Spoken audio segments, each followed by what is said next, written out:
आणि आता शिफ्ट होण्यासाठी फक्त 10 दिवस बाकी आहेत. Hi, welcome to the series of Swapnapurti. आज आहे डे 6 आणि घरातला एक्स्ट्रा सामान कुठला ठेवायचा, कुठल्या गोष्टी नवीन घरात घेऊन जायच्या हे आधी डिसाईड केलं. आणि ज्या गोष्टी लागत नाही त्या साईडला काढून ठेवल्या आणि रात्रीचे 1 वाजेपर्यंत आमचं सगळं सॉर्ट करून झालं होतं. किचनची क्लिनिंग करताना मला हे पॅकेट मिळालं. म्हटलं चला आता तिकडे गेल्यावर कधी बनवायचं म्हणून इथेच बनवून टाकलं. आणि विहाने पण हे गुलाबजाम कधीच खाल्ले नव्हते म्हणून म्हटलं चला बनवून टाकूया. आता तुमच्याकडे हे गुलाबजाम कसे बनवले जातात मला हे कमेंट मध्ये नक्की कळवा.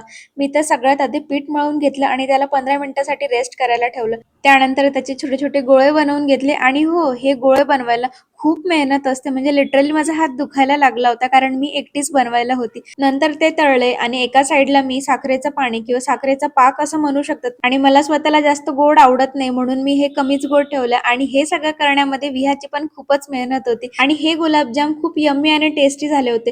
तुमच्याकडे कसे बनवले जातात मला हे कमेंट मध्ये नक्की कळवा. तुम्ही त्यामध्ये खवा किंवा मावा ऍड करतात का ते पण मला कळवा. डे 6 इथेच संपतो. See you tomorrow for day 7 आणि मला फॉलो नक्की करा. Okay, bye.